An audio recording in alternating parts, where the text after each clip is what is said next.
Olá, todo mundo de qualquer lugar deste ou de outro mundo, muito prazer. Sejam todos muito bem-vindos e mais uma vez diretamente aqui da minha mesa de trabalho, porque hoje é dia de relembrar e eu vou trazer aqui para vocês um vídeo sobre a origem da história de Frankenstein, o Frankenstein de Mary Shelley, um dos maiores clássicos da literatura mundial, uma história incrível. E olha só, talvez muita gente não saiba que essa história foi escrita por uma mulher. Olha só como é interessante, isso no século XIX. E olha aqui, ela, Mary Shelley, ela que teve uma história de vida tão dramática quanto o personagem que ela criou e que se tornou um dos maiores clássicos da literatura e da cultura pop, porque afinal de contas a gente está falando de ninguém menos do que Frankenstein. E como estamos no Halloween e eu sei que você também adora uma história de terror, mas sempre com uma curiosidadezinha a mais, para hoje é o que tem.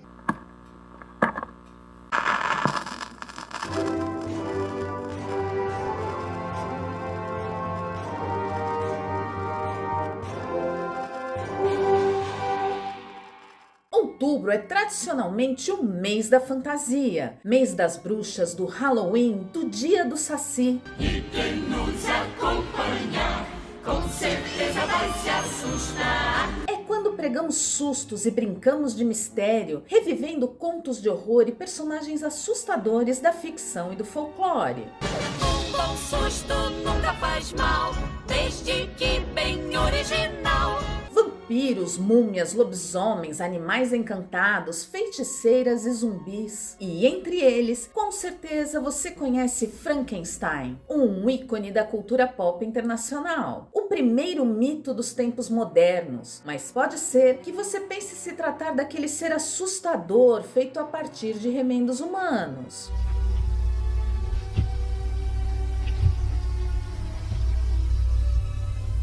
Na verdade, Victor Frankenstein é o nome do cientista que ousou dar vida a tal criatura na história escrita por Mary Shelley. Eu vou virar o raio para aquele corpo e dotá-lo de vida. Este livro tão notório, um clássico atemporal da literatura internacional, foi escrito por uma mulher, uma jovem, em uma época em que as mulheres sequer tinham o direito de fazer suas próprias escolhas. Ela não só quebrou padrões e tabus, como se notabilizou como a primeira autora de ficção científica do mundo. E eu vou te contar aqui como tudo isso aconteceu.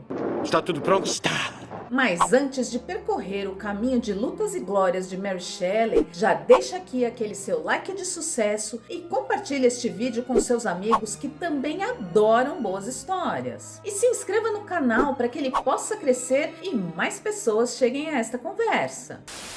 Mary Wollstonecraft Godwin nasceu em 30 de agosto de 1797 em Londres, na Inglaterra. Ela era filha de dois notáveis intelectuais da época, William Godwin, um filósofo e escritor político, e Mary Wollstonecraft, autora do primeiro tratado feminista da história, chamado A Reivindicação dos Direitos da Mulher, de 1792. Infelizmente, após complicações no parto, Mary Wollstonecraft morreu 10 dias após dar à luz a sua filha. E só um parênteses aqui, ela já tinha uma outra filha, Fanny, fruto de um relacionamento anterior, o que na época já era um escândalo. E quando Mary, sua segunda filha, tinha 4 anos, seu pai se casou novamente com uma vizinha chamada Mary Jane Claremont. Esta segunda esposa de Godwin também já tinha outros 2 filhos, Claire e Charles. E as crianças não tiveram uma educação formal, tendo sido educadas em casa, mas sempre foram encorajadas pelo pai a desenvolver ideias e a defender seus próprios ideais. E isso com certeza já era algo bem avançado e admirável para a época. Além disso, ainda que não tivesse conhecido sua mãe, Mary cresceu admirando sua obra e se inspirando em sua luta pelos direitos das mulheres. Sob essa influência dos pais, tornou-se uma leitora ávida de grandes pensadores quando ainda era muito nova. Ela se interessava principalmente por filosofia e ciências. É uma época de inovação e progresso, quando as maiores mentes do mundo forçam os limites do possível e mergulham fundo no imponderável. Quando tinha somente 16 anos, Mary conheceu o poeta Percy Shelley, de 21 anos, por quem se apaixonou. Who is that? That's Shelley. Beautiful, isn't he? Mas ele era casado, então esse era um amor proibido. O pai de Mary era totalmente contra este relacionamento e tentou impedi-lo. Mesmo assim, Mary e Percy viveram uma intensa relação, partilhando paixão e ideais de liberdade. Are you really involved with that whoremonger? Mary acabou engravidando e eles fugiram para a França, deixando Harriet Westbrook, a esposa de Percy, para trás. E olha só, ela estava grávida da segunda filha do casal. I am Mrs. Shelley, and this is Ianthe, our daughter. Então, além do estigma social associado à separação naquela época, Harriet enfrentou sérias dificuldades financeiras. E em dezembro de 1816, ela acabou tirando a própria vida. Lembrando aqui que na época, o divórcio ainda não existia na Inglaterra, então Harriet e Percy nunca se separaram oficialmente. Então aqui, pelo menos, Mary foi feminista até a página 2, porque vamos falar a verdade, né? Teve sororidade zero com Harriet. E digo isso aqui não passando pano pro Percy, porque afinal de contas, ele é que era o casado. I have a fire in my soul, and I will no longer allow you or anyone else to contain it. Mas a vida de Mary e Percy também não foi nada fácil a partir desta fuga. Viajando em condições precárias, eles enfrentaram grande dificuldade financeira. Afinal, eles eram dois intelectuais muito jovens tentando viver disso. O pai de Mary se recusou a ajudar. Go back to your wife. Never set foot in this house again. Então, eles se viram forçados a voltar para a Inglaterra na esperança de conseguir melhores condições de vida. Já de volta à casa deles, na Inglaterra, Mary deu à luz a uma menina prematura, só que a criança não resistiu e Mary entrou em profunda depressão. Por outro lado, as finanças do casal, pelo menos, melhoraram com a morte do avô de Percy, que deixou para o neto algumas posses. E pouco tempo depois, Mary engravidou de novo e deu à luz agora a um menino. Em 1816, já numa situação um pouco mais confortável, a família viajou para Genebra para passar o verão com o poeta Lord Byron, que tinha ali um caso com Claire, a minha irmã de Mary, e ela havia engravidado dele. Foi nesta época que Mary passou a ser chamada de Senhora Shelley, e também foi quando ela concebeu a obra que a tornaria famosa. Ao contrário do que se esperava, choveu muito durante essa viagem e eles foram obrigados a passar longos períodos confinados na casa em que estavam hospedados. Então, para passar o tempo ali, os amigos tiveram a ideia de fazer uma competição. Quem ali conseguiria escrever a melhor história de terror? Afinal, todos ali eram bons escritores. E para sua história, Mary Shelley se inspirou em um sonho ou pesadelo que ela teve. Nele, um cientista criava uma criatura grotesca através de métodos misteriosos. E esse sonho serviu como ponto de partida para a criação de sua obra-prima. E olha, acho chique demais isso, viu? Um sonho virar uma grande obra de ficção. Eu aqui no máximo sonho que meu dente caiu ou que eu tô com vontade de fazer xixi. Mas enfim, deixa quieto. A ideia central pode ter surgido a partir desse estranho sonho que a Mary teve, mas a essência sombria da história veio de suas próprias dores. Temas centrais de Frankenstein, como morte e ressurreição, ganharam força na trama pelo trauma vivido pela perda da primeira filha. To fathom life, one must understand death.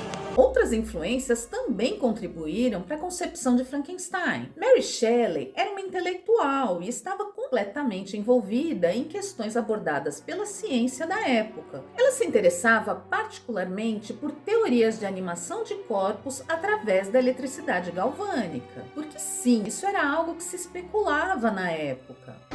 Who amongst you has ever wondered if the dead could return to life? Is that really possible? Reanimation.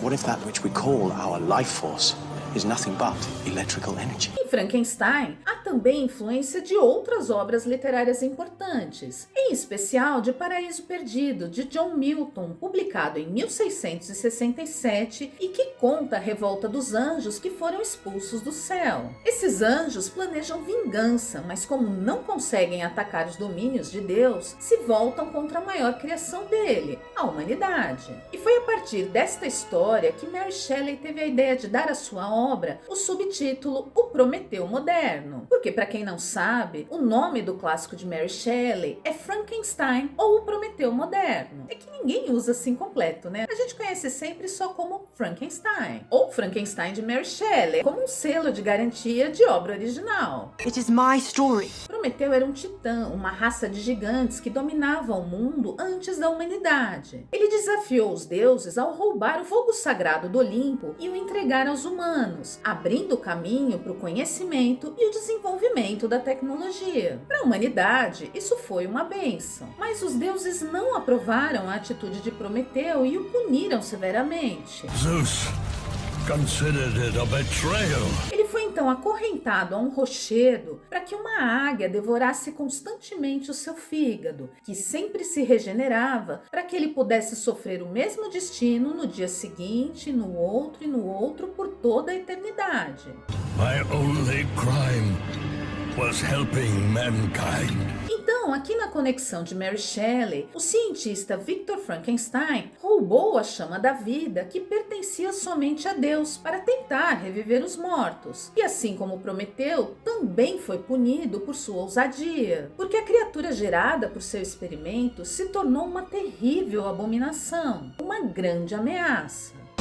God, what have I done? À primeira vista, Frankenstein parece apenas mais uma história de terror, feita para chocar e mexer com as emoções dos leitores. Mas ela é muito mais profunda do que isso, por explorar questões éticas, filosóficas e morais sobre os limites da ciência e da tecnologia. E por especular quais seriam as consequências quando estes limites não são respeitados. Há uma diferença entre usar uma máquina para restaurar vida e criar uma coisa que nunca deveria ter existido. Além disso, a história de Mary Shelley desafia questões religiosas fundamentais por questionar a origem da vida e adentrar pelos mistérios da morte. Obrigado, Sr. Frankenstein. Vida é uma criação sagrada. Mary Shelley escreveu Frankenstein ou Prometeu moderno aos 19 anos, mas só conseguiu publicá-lo aos 21, em 1818. E olha só, ela o fez anonimamente, isso mesmo, ela não assinou a primeira edição do livro. Isso porque, na época, havia uma desconfiança generalizada em relação às mulheres escritoras, e muitas vezes suas obras não eram levadas tão a sério quanto as dos homens. Olha só que surpresa. The woman is not intelligent enough to form ideas of her own. You, Miss Godwin, have the chance to prove me wrong. Mary Shelley temia que a recepção de sua obra fosse prejudicada se o público soubesse que uma mulher era autora. Ela acreditava que lançar o livro anonimamente permitiria que ele fosse avaliado por seus méritos, e não pelas expectativas sociais sobre as mulheres em geral. Curious subject matter for a young lady. Are you suggesting the work belongs to Mr. Shelley? It is my story. Frankenstein trata de questões polêmicas e controversas que desafiam crenças sobre a própria existência humana. Então, ao publicar anonimamente, Mary Shelley tentou se proteger de críticas pessoais e de censura. Livre-se dos pensamentos e das palavras das outras pessoas, Mary. Encontre sua própria voz. O interessante é que o anonimato acabou acrescentando aí um ar de mistério à obra. Leitores e críticos ficaram intrigados com a identidade do autor por trás da história, o que pode ter contribuído aí para o sucesso inicial do livro. Após 2 anos de especulações, sua autoria foi finalmente revelada e em 1823, Frankenstein foi publicado pela primeira vez com a assinatura de Mary Shelley. Após a publicação de Frankenstein, os Shelley deixaram a Grã-Bretanha e foram morar na Itália. Só que lá a tragédia bateu mais uma vez a família e dessa vez foi pesado. Primeiro, eles tiveram que enfrentar a dor da perda da filha Clara, de 1 ano e meio, que não resistiu a uma infecção intestinal. 1 ano depois, eles perderam outro filho deles, William, de 3 anos, que contraiu malária. Vamos lembrar aqui que é começo do século XIX, então ainda era tudo muito precário no tratamento dessas doenças. O baque foi tão grande que eles só conseguiram conseguiram se recuperar após o nascimento do quarto filho deles, que recebeu o nome do pai, Percy. No entanto, pouco tempo depois, em 1822, Mary viveu outro pesado drama, quando seu marido Percy morreu em um acidente de barco após uma tempestade no Golfo de La Spezia, no norte da Itália. Ele tinha apenas 29 anos de idade na época. Um ano depois, Mary Shelley decidiu voltar para casa mais uma vez na Inglaterra, onde passou a se dedicar exclusivamente à educação de seu único filho sobrevivente e à carreira como autora profissional. Ela lançou outras obras bem recebidas pela crítica, mas se notabilizou mesmo e entrou para a história como a autora de Frankenstein, uma obra que passou a ser reconhecida simplesmente como Frankenstein, de Mary Shelley. A vida da autora foi sempre muito intensa e tudo foi muito efêmero, muito rápido. E após viver tantos dramas pessoais, tantas perdas pesadas, ela morreu aos 53 anos de idade devido a um tumor cerebral, em 1º de fevereiro de 1851. Talvez por sua própria experiência diante da dor do luto, em uma vida efêmera marcada por tragédias, Mary Shelley não estabelece seus personagens como bons ou maus, apenas como criaturas que tentam enfrentar o que a vida apresenta da maneira que podem. E todos sofrem as consequências de suas próprias escolhas, que geralmente são moldadas por intensas experiências pessoais. Por isso, a caracterização de Victor Frankenstein e da criatura é muito complexa e ambígua. Inicialmente, o cientista é retratado como um jovem estudante apaixonado pela busca do conhecimento científico e também pela superação dos limites entre a vida e a morte. Sonho com um mundo onde a esperança substitua o medo e se pudéssemos dar a cada vida a chance que ela merece. Seu desejo de criar vida a partir de partes de cadáveres é impulsionado por uma curiosidade insaciável e uma ambição desmedida. No entanto, conforme ele avança em seu projeto e enfrenta as terríveis consequências de suas ações, sua ética e moral passam a ser questionadas. What you are doing is wrong. You must stop before it is too late. Horrorizado com sua própria criação, Victor renega a criatura e a abandona, recusando-se a assumir a responsabilidade por ela. Você me deu vida e depois me abandonou para morrer. A criatura, por sua vez, sofre uma série de injustiças e crueldades, porque afinal de contas ela não escolheu ser quem ela é ou estar ali e viver aquilo. E embora cometa atos terríveis, também é retratada como uma figura muito solitária, desesperada por compreensão e aceitação. Quem sou eu? Eu não sei. Rejeitada, a criatura sofre e então se revolta, tornando-se extremamente violenta. Mas ela expressa remorso e tristeza por seus atos, mostrando também que é capaz de emoções e complexidade moral. Portanto, a criatura de Frankenstein é um exemplo de personagem trágico que é moldado pelas circunstâncias que enfrenta. Você me deu essas emoções, mas não me disse como usá-las. Sua natureza moral também é ambígua e sua jornada evoca questões sobre a natureza da humanidade, a responsabilidade daqueles que colocam alguém no mundo e o impacto do isolamento e do sofrimento na formação do caráter. Você alguma vez considerou as consequências de suas ações? Em última análise, sua moralidade é deixada aberta à interpretação do leitor, tornando-se uma figura profundamente intrigante na literatura, porque é muito mais interessante quando o autor não entrega a resposta pronta. E toda esta temática de Frankenstein é totalmente universal e atemporal, difícil não se envolver. A man shouldn't have to hide in the shadows. People are afraid. A história de Victor Frankenstein é tão intensa e poderosa que se tornou um clássico, recontado e adaptado inúmeras vezes no cinema, na TV e no teatro. A primeira aparição do personagem no cinema foi em 1910, mas foi em 1931 que Boris Karloff deu um rosto definitivo à criatura no imaginário popular. O livro de Shelley, assim como o filme de Karloff, serviria de inspiração para a imaginação de artistas incríveis como Tim Burton,